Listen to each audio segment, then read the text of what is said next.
Welcome to Uplift. When you kind of dip into Mark, you realize that they were really trying to trap Jesus. The Sadducees and the Pharisees had circled Jesus in the temple courts, and they had peppered him with questions, and they were hoping to force a mistake to expose him as a fraud in front of all of the listening crowds.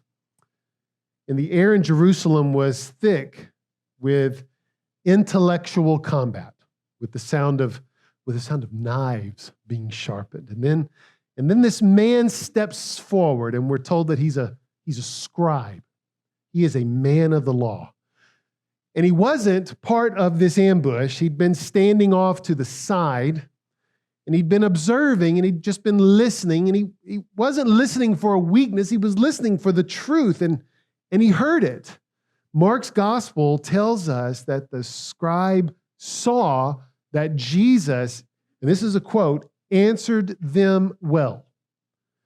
So this scribe saw clarity, and he saw a wisdom that cut through the noise. And so he stepped forward and he asked his own question.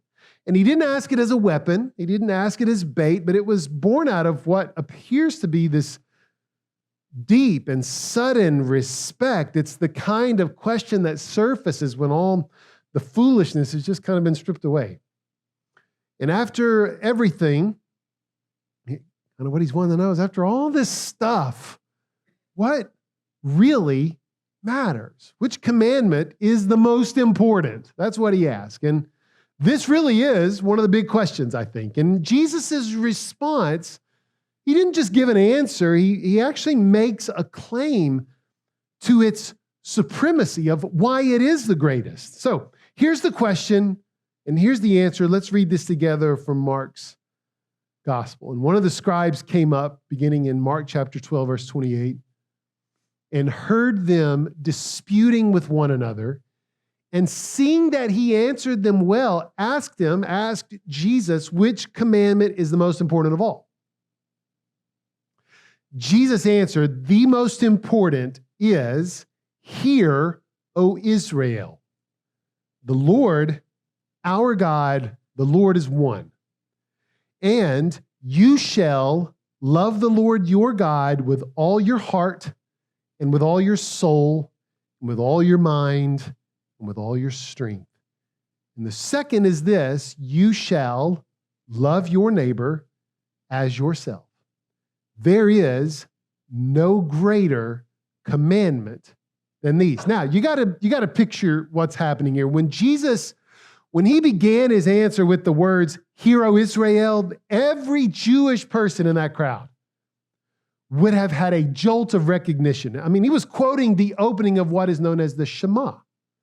It's the most central and foundational prayer in all of Judaism, and it's taken from the book of Deuteronomy. Jesus went right to the very heart of their faith to answer the scribe's question. And the scribe's question is the search of his life for a unifying principle. And Jesus' answer is stunningly brilliant. By yoking the love of God and the love of neighbor together, he declared something pretty radical. He said that our theology must have a biography.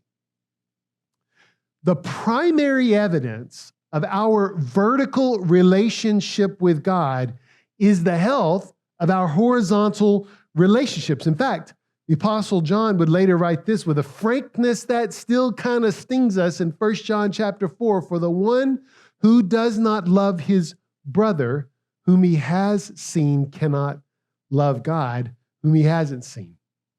So in this brilliant, unbreakable link between loving God and loving neighbor, we find our first answer to this question of why is this command the greatest? Why is the greatest the greatest? That's the big question. Well, here's the first reason, and it's really kind of integral. It's its brilliant synthesis. It's a big word.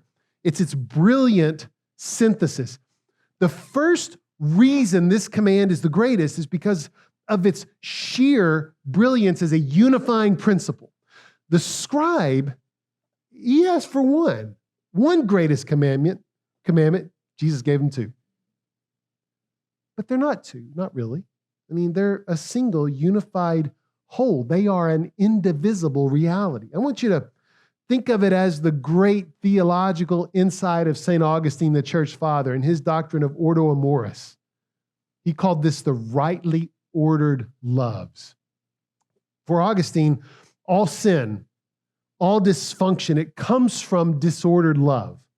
Loving lesser things more and greater things less. So Jesus right here provides the great reordering, right? Love God first, supremely, and from that primary love, all other loves for neighbor, for family, for self, they're all going to fall into their proper, healthy place, because piety without pity is just a performance. I mean, Jesus, he didn't offer a clever answer. He gave a profound declaration about the very nature of God and the shape of a human life lived rightly before him. This is the first proof of its greatness, its perfect, logical beauty. And yet, for all of its perfect beauty, when we hear this declaration, we got to be honest, something in us recoils. I mean, it just does, because when this command leaves the clean air of theology and enters the messy reality of our lives, its brilliance feels less like comfort and more like a crushing weight. It becomes a Mount Everest of a statement. It just stands there, massive, imposing, testing the absolute limit of our capacity for every relationship in our lives. I mean, let's not fool ourselves here. This isn't a quaint proverb, right? It's a piercing truth for the private rooms of your heart. It walks into the messy rooms of our lives. It flips on the lights. It leaves no stone unturned. It exposes every crack in the foundation, every relationship that's crying out for maintenance. And this very feeling, this sense of being exposed and overwhelmed, y'all, this isn't a sign of the command's weakness, but it's really a crucial part of its claim to greatness, because it points us directly to our second answer to the question of why is the greatest the greatest? And it's this: it's impossible standard. That's number two. It's impossible standard. The next reason this command is the greatest lies, paradoxically, in its impossibility. I mean, its greatness is revealed in what its impossibility exposes about us. A lesser command might allow us to feel a sense of accomplishment, right? But the greatest command serves as a perfect diagnostic tool. It feels so utterly impossible, really, for two reasons. These are at least the two I've come up with. There might be more. Here's my two. The first is that, well, they're wrapped up in these two words, but the first is that we really have a deep and abiding difficulty with trust, and we have a profound difficulty with boundaries. That's why this feels impossible. Let's start with our trouble with trust for a minute, right? So we live in an age, a pretty skeptical age. It's skeptical of any claim of anything to be the greatest, right? And for good reason, right? Because our definition of what that means is constantly shifting. I mean, one reason is just our constant consumption of information. Let me tell you this. Recent reports show that we consume over 13 hours of media a day, and we check our phones on average 352 times. That's once every few minutes, every day. So we have it's already kind of built into the system. We have a high level of distrust for the greatest of anything, because information changes so quickly. And we actually live in a time when distrust itself is rapidly accelerating. I mean, our current era has seen an alarming rise in both ideological distrust and social distrust. I mean, you know this, we question everything and we trust nothing. Let me show you a book. It's called The Relational Soul. It's written by a couple of guys, Dr. Richard Plass and James Cofield. These two guys, they get at the heart of this with just a few basic questions. Let me kind of give you the questions they outline in their book. First, how many people do you know who really trust well enough to love this way? How many people do you know with amazing relational skills? And would you sign yourself up for something like this, knowing what you know about yourself? I mean, no. Most of us would say no. It seems like we're just hardwired to distrust. But why? I mean, well, Plass and Cofield, and I recommend that book, by the way. They point to our family of origin and to the relational scripts that we learn as kids. Sometimes we're just kind of raised to not trust. And what Plass and Cofield describe here is pretty true. I mean, but the Bible pushes the diagnosis deeper to a place even more fundamental than our family of origin. I mean, our distrust is not merely a product of our personal history. It'd be easy if we could just stop there. It's a product of our cosmic history, right? The Apostle Paul's language of the flesh, those great two words, that great word in the New Testament, it actually points us back to the Garden of Eden, to the moment when the first humans chose suspicion over trust. That's where it started.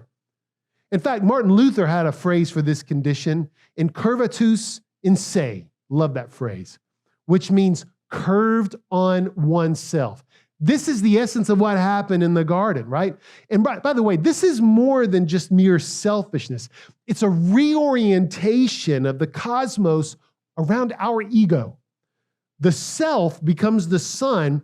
God and neighbor become the planets that exist only to serve its needs. All of life just becomes transactional, making true self-giving love impossible, making trust impossible. The human heart, created to be a cathedral of worship, turned outward to God, becomes a hall of mirrors that's just turned inward. Distrust is the native dialect of our damaged hearts. That's what it is. We're born into a posture of suspicion toward God and consequently toward everyone else. So we don't trust very well. And second, we find this command an impossibility because we have difficulty with boundaries. You know this book by Dr. Henry Cloud and by Dr. John Townsend. It's a pretty classic book. It's called Boundaries. It actually identify four types of people who struggle here. And this is what they call them: the compliant, the avoidant, the controller, and the non-responsive. Now, kind of what their premise is that at the heart of every boundary problem is a trust problem. So the compliant says yes. You may find yourself in one of these, by the way. This is another great book. The compliant says yes to everything because they don't trust that they're loved for who they are, only by what they do. You might be compliant. The avoidant says no to good things because they can't trust that grace is real. And they believe that all help comes from or comes with a hidden price tag. The third one, the controller. The controller respects no one's boundaries because they trust no one's competence but their own, ultimately refusing to trust even God's sovereignty. And the non-responsive person is a fortress of self-absorption because their trust is placed so completely in themselves, they can't see or trust the value of anyone else. And look, these categories are really sharp, and you might have found yourself in one of those. But again, theology takes us to the root cause of all this. Spoiler alert, it's idolatry. The prophet Isaiah, with some searing sarcasm, exposes this absurdity when he describes a man who cuts down a tree, right? Famous passage from Isaiah 44. Listen to what Isaiah wrote. Half of it, this man burns in the fire. Over the half, he eats meat, roasts a roast, and is satisfied. Also, he warms himself and he says, I'm warm. I've seen the fire. And then the rest of this tree he makes into a god, his carved image, and he falls down to it and he worships it and he prays to it and he says, deliver me, for you are my God. I mean, Isaiah's point is devastatingly simple. We fashion God from the leftover scraps of our lives, and then we ask those scraps to save us, right? So for the compliant person, that wooden idol is the approval of other people. For the avoidant person, it's the illusion of safety. For the controller, it's power. And for the non-responsive, the idol is the self. It's pure and simple. I mean, when something other than God sits on the throne of your heart, your boundaries are always going to be in disarray because you're trying to serve a God who can't save you.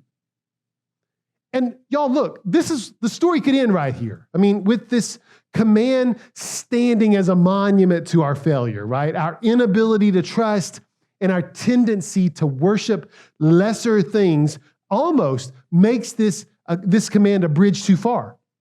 It's a standard we can never hope to reach on our own. If this were the final word, the greatest command would also be the greatest condemnation.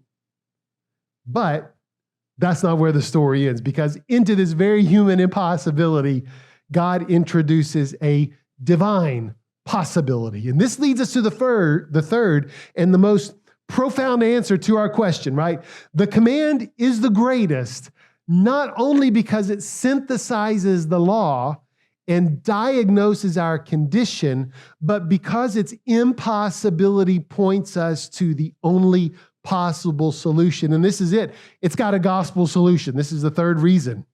It's gospel solution. The beauty and the majesty of Jesus makes this a possible impossibility. That's what it does. The possibility is revealed in the first details of the command and ultimately in the person of Jesus himself. So let's kind of start here with a small but powerful word in all of this writing. It's a single preposition that actually unlocks this entire idea. Now, if you're reading, I'm assuming you're reading an English Bible, often for the sake of a smoother reading, you're going to have this phrase sounds like this: you shall love the Lord your God with all your heart, right? This makes love, by the way, makes love sound like an instrument we use. It's an obligation we must perform with the tools that we have. But the Greek word in the text is the word ek. And that word actually means out of or from. This is not a minor point of grammar because it actually changes what we're reading.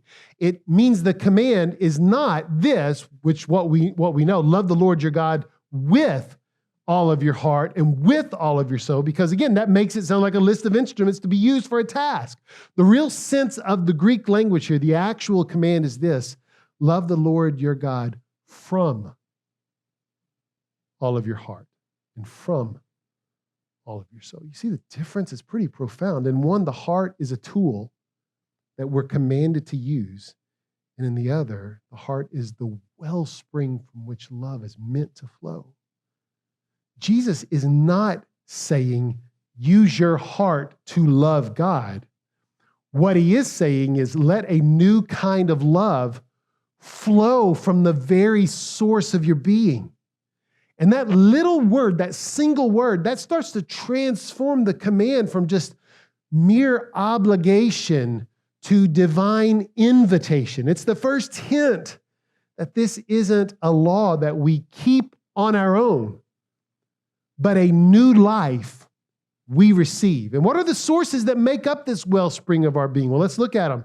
The command gives us four. When the command says to God, or says to love God from your whole heart, it's talking about more than emotion. The heart was seen as the mission control of the human person. It's the seat of your will. It's your intellect.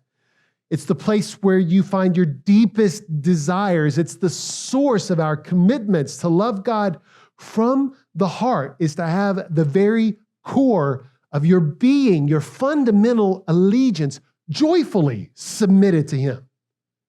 The next one, soul. To love God from your whole soul means to love him with your very life, your breath, your whole being. It implies that every aspect of your animated self, your personality, your passions, your unique identity is to be an expression of this love.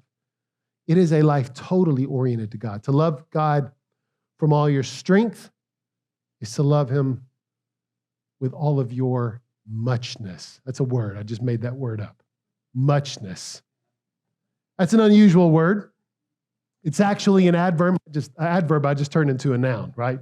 It means you are to love God with every resource you have, your energy, your time, your money, your physical power. It is an embodied, practical, and total love. And finally, to love God from your whole mind. And by the way, that's the word that Jesus adds here. He adds it. Is the sanctification of your reason. It's a call to think God's thoughts after him, to have your intellect captivated by the truth and the beauty and the coherence of his reality. It's a rebuke to any faith that asks you to check your brain at the door. Now, we got to pause here because we got to talk about the word mind, because Jesus added this, right, to the Shema. The original Shema did not have the word mind. This is not a small detail, right? It's like the word ek, it's a quiet but powerful introduction of grace into the very fabric of this command. Why? Well, it's because the original Shema, heart, soul, and mind, might and strength, could be interpreted as a demand for pure, unthinking, unquestioning allegiance and action. But the mind, y'all, that's what this whole series has been about. This is where we wrestle. It's where we doubt. It's where we question. It's where we process our way toward truth. By explicitly including the mind, Jesus graciously makes our intellectual journey a legitimate part of our worship. He's saying that loving God isn't about shutting down our reason. It's about engaging thoughts, ideas. It's a profound act of grace because it saves us from blind legalism. And it invites us to love a God who's not afraid of our questions and who welcomes our full thinking selves into his presence.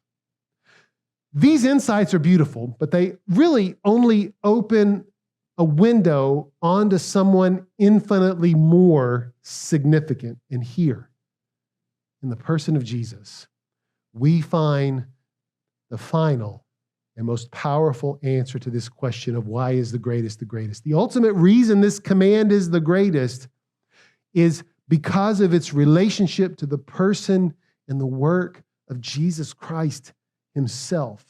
I mean, the law, it's a mirror that's meant to reveal our moral mess. It moves us from self-reliance to salvation as the command is meant to crush our self-righteousness and drive us to our knees in desperation. And at the bottom of that desperation, we find a Savior there. Jesus is the only human who perfectly fulfilled this command. And in the great exchange of the gospel, his perfect record, oh my goodness, praise God, it's credited to us. Through faith, the Holy Spirit gives us a new heart. It's a heart that for the first time wants to love God. We're not just reformed, we're regenerated. Regeneration is not turning over a new leaf, it's a spiritual resurrection. The Spirit enters the tomb of our hearts and it brings to life that which was dead. It imparts a new nature that has both the capacity and miraculously the desire to love the God from whom it once fled. We are made new. Grace transforms the crushing command into a compelling compass for the Christian. And the impossible becomes possible, not because we try harder, but because we're powered by the indwelling Spirit of the one who fulfilled the command on our behalf. Man, what an amazing thing. So what does this actually look like, right? I mean, this is all theoretical. What does this look? Well, I want to tell you. I'm going to leave you with a story, a true story of what happens when this kind of grace becomes real. So it's in the 19th century, middle of the 1800s. There's a place on earth that was the very picture of hopelessness, and it was on the Hawaiian island of Molokai. And that island was a quarantine. It was a sun-drenched prison for those with leprosy. To be sent to that island was to be erased from the world, to be declared unclean, to be declared untouchable, to left to die in squalor. It was a place where the command to love your neighbor had seemingly met its final limit. But in 1873, a young Belgian priest named Father Damien volunteered to go to that island. And he went knowing it was almost certainly a death sentence. He didn't go as a visitor, he went as a resident. And for 16 years, he lived in that forsaken place. He didn't preach from a safe distance. He touched these untouchable people. He dressed their open sores. He built their homes. He dug their graves. He smoked a pipe so he could bear the smell of rotting flesh as he sat with the dying. And he loved them, not with pity from above, but with solidarity from within. He loved them with all of his strength. Here's this word, with all of his muchness. He loved his neighbor as himself, so much so that he eventually became like them. One Sunday morning, after years of service, after years of beginning his sermons with the same two words, my brethren, on this particular Sunday, he opened his sermon with two new quiet words. It was, we lepers. He contracted the disease. He had fully and finally entered into their suffering and into their death. That's why this command is the greatest. Not because it's a rule we follow through sheer will, but because it sets a standard so high that it can only be met with a divine love. Father Damien's life was an impossible possibility. His was not the love of a mere man. It was the very love of God flowing from a man, a love that moves toward the broken, not away from them. This command is the greatest because its true fulfillment is a direct demonstration of the power of the gospel of Jesus Christ. And there in him, we find the power to love in a way that is not of this world.